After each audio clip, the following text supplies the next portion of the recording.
Muito bem, boa tarde, vamos iniciar então o comentário de fechamento desta quarta-feira, dia 17 de junho de 2015. Mais uma vez, fim de pregão, Fábio Figueiredo, Vlad, como a maior parte de vocês me conhece, aqui no site Leandro Stormer. Trago no primeiro momento as movimentações dos índices, né, Ibovespa, principais mercados, movimentação no intraday, nesse dia de vencimento de contratos futuros. Em seguida eu abro para interação. Hoje não temos nenhuma atualização nos modelos que são operados. Deixa eu colocar aqui a tela do Ibovespa e a gente pode dar início. Maravilha, tudo certinho.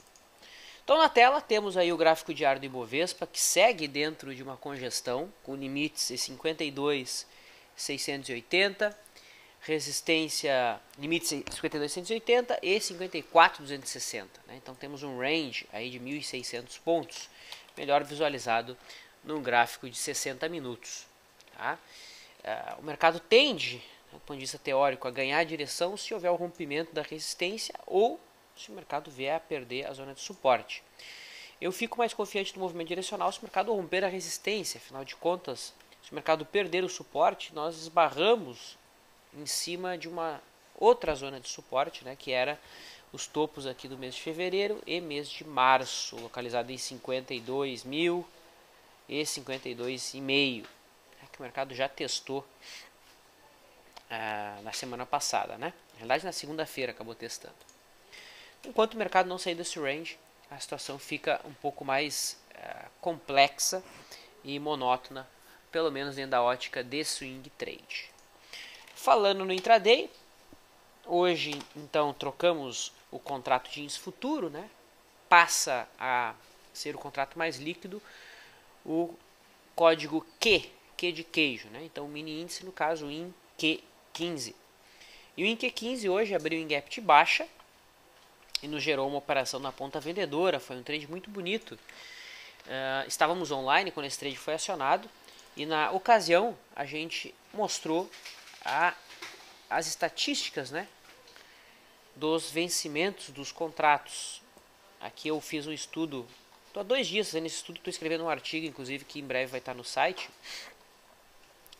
E eu corroborei então aquela venda, né, com a estatística do dia. Então, percebam, aqui eu tenho o comportamento médio no dia do vencimento separado por tendência. Tá? Então, quando o mercado está em tendência de alta, sendo que eu considerei tendência de alta média móvel de 9 e média móvel de 21 apontando para a mesma direção. No caso, tendência de alta apontando para cima. Né? 71% dos pregões no dia do vencimento terminaram em alta. Quando a tendência é de baixa, 64% dos pregões eram em queda. Tá? No diário do Ibovespa, a tendência dentro dessa forma de se marcar, de se ler a tendência, era de baixa. Né? Então, tínhamos uma maior probabilidade do pregão hoje acabar em queda. Além disso, a média dos dias em queda, né, quando em tendência de baixa, é bem superior à média dos dias de alta quando em tendência de alta. Né? Então, também é um pregão conhecido por ter uma maior dispersão dos retornos. Né? Perceba que o maior movimento de alta e também o maior movimento de queda aconteceu num dia de vencimento, quando existia uma tendência previamente definida. Tá? Eu tenho também aqui o comportamento para o dia seguinte ao vencimento, mas isso aqui a gente vai tratar amanhã. Né? Não vamos botar aí a carroça na frente dos cavalos. Tá? Ou dos bois, como queira. A gente está dando a mesma. Dentro do modelo que a gente opera, a venda aconteceu aqui, RP aconteceu logo após e o trade foi encerrado às 13 horas e 30 minutos. Uma bonita operação, praticamente na mínima do dia. Mais tarde o mercado ganhou um pouco mais de volatilidade e agora segue caminhando para um fechamento negativo. E curiosidade, né? A média dos fechamentos negativos em situações de tendência de baixa é 1,08%. Né? Por enquanto 1,04%. Então vamos ver se fecha na média ou muito próximo da média tende a fechar, né? Afinal de contas agora a liquidez diminui bastante. Bom, vamos dar uma olhada no dólar. Dólar que é um dos destaques do dia. Uma movimentação baixista, queda de 1,10%. Movimentação baixista essa que é capaz de fazer os preços trabalharem abaixo do último suporte, que é o suporte dado pela mínima do mês. O mercado abre agora espaço para a busca da mínima do mês passado em 3.026 pontos. Tá? Interessante colocar que no diário já há uma tendência de baixa no dólar. Tá? Hoje mesmo é configurado aí um zigue-zague descendente, porém a média móvel de 21 ainda não aponta para baixo, né? Ela está em processo de virada, mas segue subindo. Tá? No intraday, o dólar que abriu em gap de alta, trabalhou de maneira mais lateral até meio-dia e meia, 1h da tarde, melhor dizendo, quando às 13h15 o mercado perdeu a linha da água, uma venda foi feita, em seguida a realização parcial aconteceu às 12h45 e esse trade foi conduzido pelo high low, está sendo conduzido pelo high low, melhor dizendo, operação em aberto. Se o mercado não virar o high low até as 18h, operação é encerrada, então, no fim do pregão. Então, hoje, tanto no dólar quanto no índice, uma bela operação aconteceu, né, dentro do ponto de vista intraday. Lembrando que o índice, a gente deu trade ao vivo, né? Ao vivo em vídeo no chat de abertura, e o dólar a gente deu em texto no LS Live.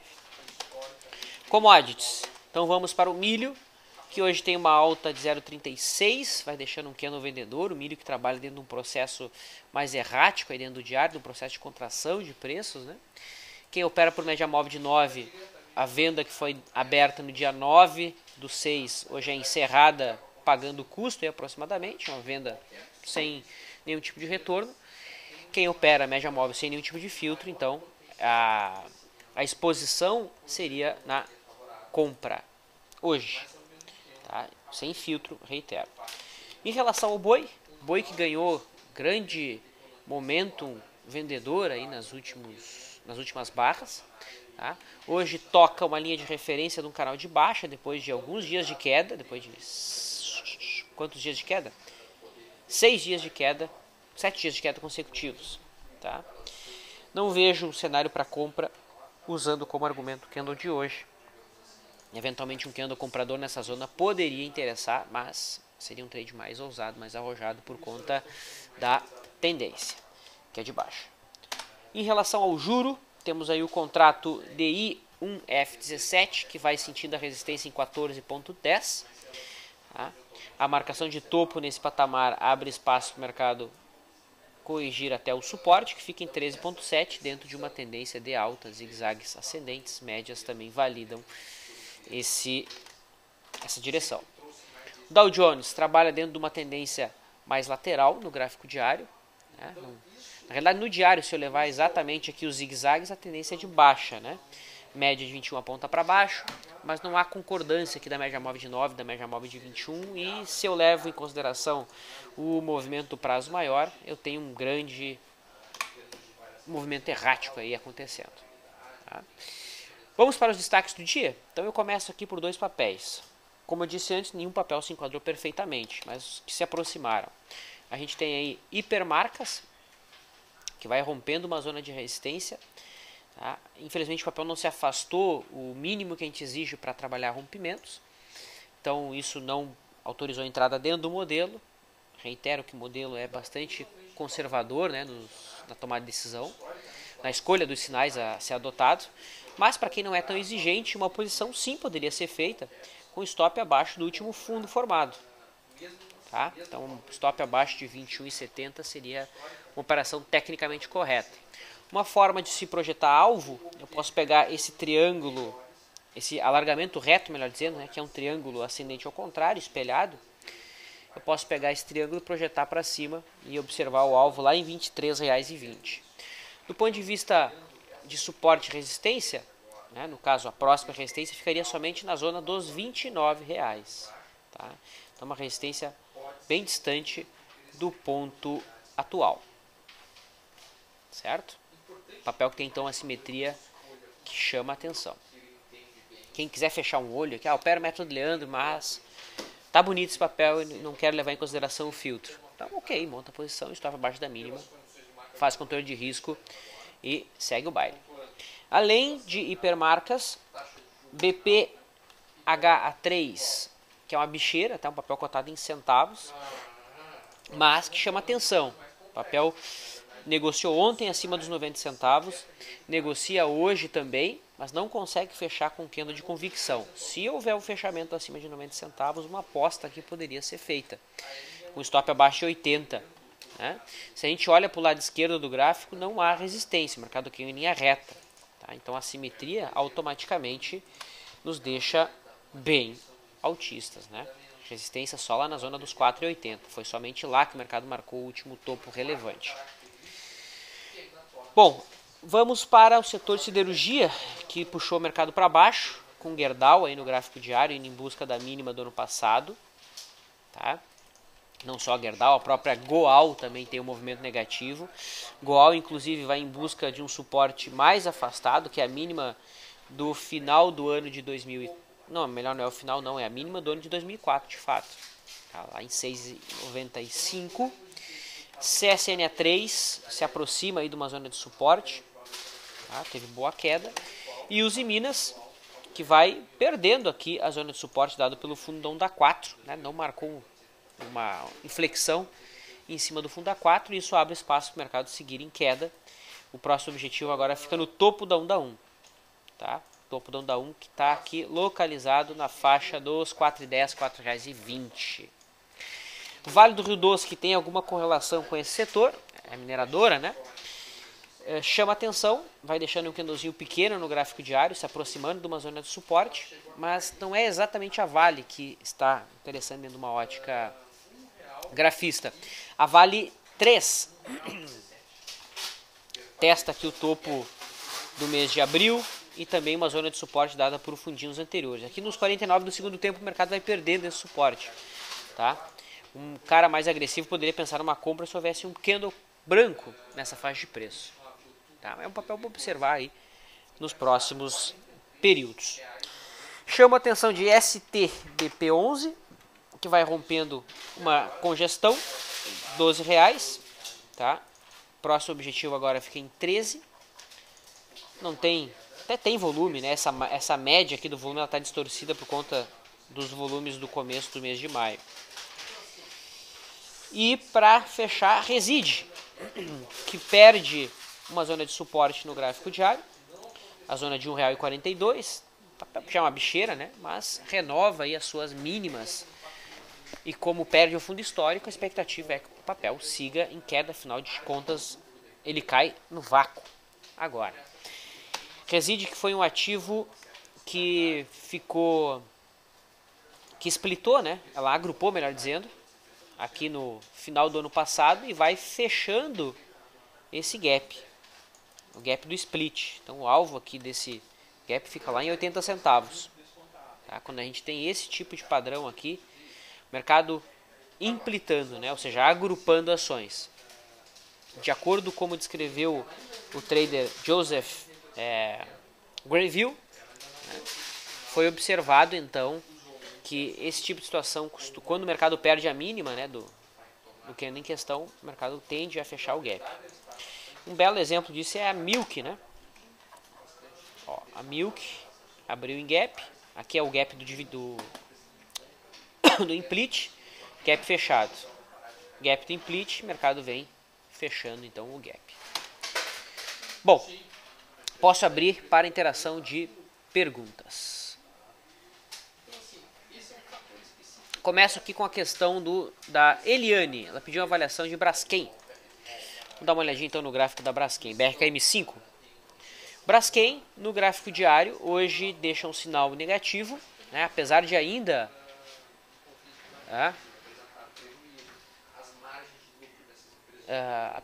estar em tendência de alta, né? Tem zigue-zagues ascendentes. Mas a média móvel de 21 não valida os zigue-zagues. E o fato do mercado passar para baixo da cabeça do pivô não deixa uma característica interessante dentro desse período. Né? Do ponto de vista gráfico, o objetivo fica lá na zona dos R$12,95. Eu realmente não vejo muito o que se fazer.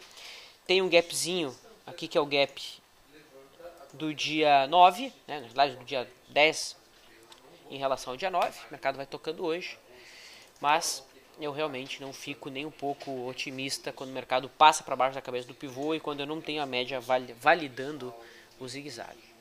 Tá? Então no diário realmente não vejo nada a fazer.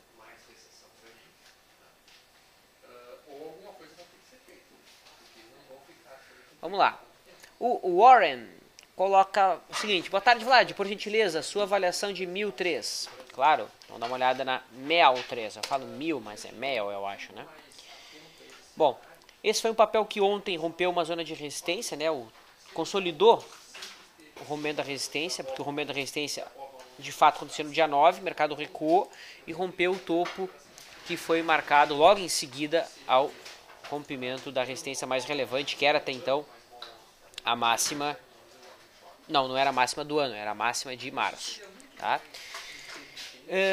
Se nós olhamos para o lado esquerdo do gráfico, esse foi um papel que caiu em linha reta, né? Desde agosto do ano passado, a gente tem esse movimento espelhado aqui como esperado, né? O objetivo ficaria lá na zona dos R$20,50, dentro da ótica da simetria. Tá?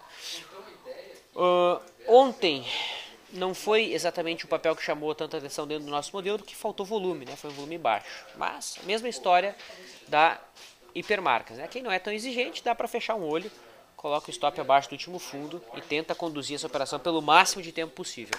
Lembrando que para conseguir isso é preciso que você trabalhe uma posição reduzida, que não olhe o mercado com tanta frequência, senão qualquer recuo você vai querer cair fora. Não vai conseguir manter a operação por um prazo maior.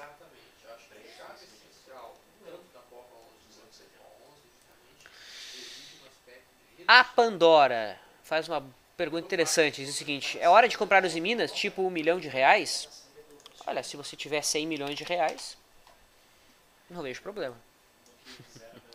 Tá?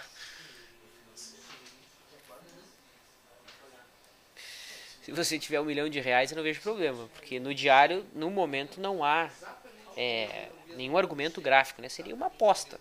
Vou apostar que aqui o mercado está sobrevendido, quero tentar catar um fundo. Mas tecnicamente não há subsídios para se apostar, entre aspas, nesse ponto de vista. Tá?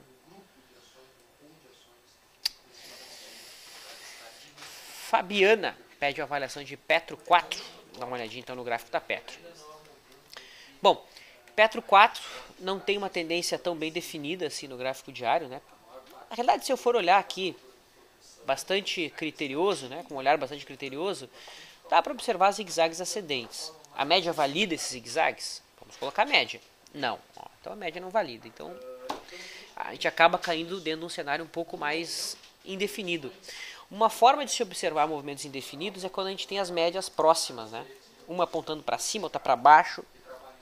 Né? Esse tipo de cenário acaba por traduzir movimentos de maior indefinição. Então, no diário, realmente, a situação está um pouco complexa.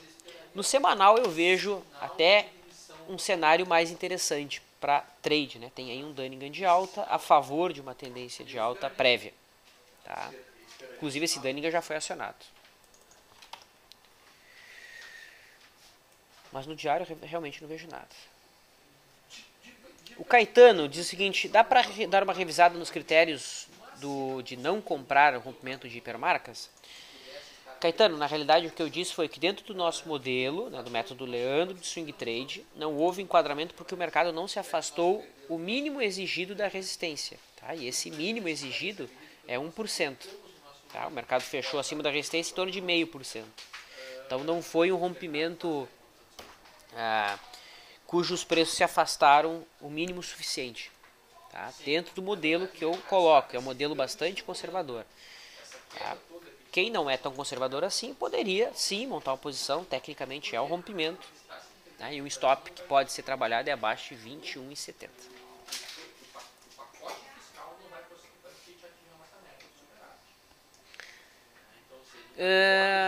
Muito bem. Danadinha, pedi uma avaliação aqui. acaba jogando um peso nas minhas costas aqui. Vlad, me orienta a comprar os Minas ao CSN. Da última vez que você recomendou, eu faturei 13,5. 13 mil reais e meio. Olha só, danadinha. Na realidade, a gente não está aqui exatamente para recomendar a operação, tá? Então é importante pontuar exatamente qual é que é a nossa função aqui. Nossa função é alertar os movimentos do mercado que se enquadram dentro da abordagem dos cursos que estão no nosso site, tá?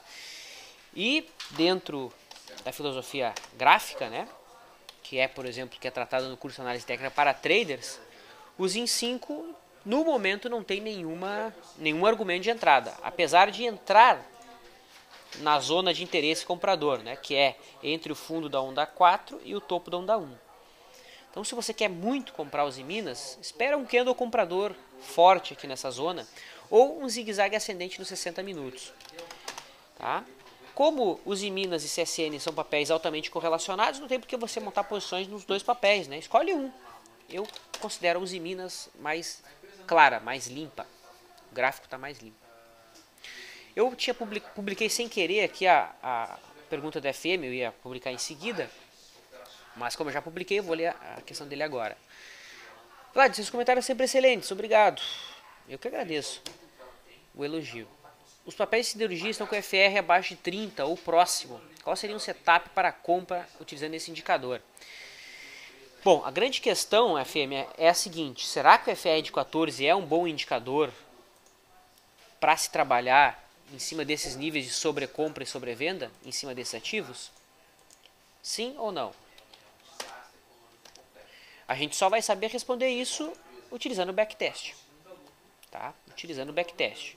O melhor ponto para se trabalhar utilizando o FR dentro daquela metodologia clássica, né, do nível de sobrevenda abaixo de 30, nível de sobrecompra acima de 70, né, perdi meu pensamento agora, um barulho aqui. Dizia eu, né, que para a gente poder afirmar que o melhor momento para se trabalhar com esse nível de FR é somente através de backtest. Não tem saída. Né? Não adianta a gente olhar que aqui foi um ótimo ponto de entrada, aqui também foi, enfim, e fica uma abordagem no olho. Então eu não tenho como te responder isso sem um background estatístico. Tá? Sem um background estatístico. Certo? Então é tudo muito relativo. Muito relativo. É por isso que existe tanta crítica em cima dos indicadores, né? E da análise técnica em si. Digo crítica por conta do meio acadêmico, né? Porque esse tipo de estratégia é difundida ao sabor dos ventos, né? IFR funciona comprando com ele indo para baixo de 30, que qualquer livro de análise técnica ensina. Embora não é bem assim. Embora não é bem assim. Seu Jorge pediu qual seria o stop da SUSB. A SUSB tem uma operação aberta por FR2, né? Se eu não me engano, essa entrada foi no dia 10. Deixa eu pegar certinho aqui quando é que foi a entrada. E a gente confere o stop. O stop é 5% abaixo do ponto de entrada. Deixa eu ver se foi no dia 10 mesmo. Dia 10. Não foi dia 10. Então foi no dia 11. Foi no dia 11? Foi no dia 11. Então o stop está em 15,34. Tá? O stop dentro do FR2 ainda não atingiu. Então a operação pelo FR2, seu Jorge, ainda está aberta. Tá? Vamos lá.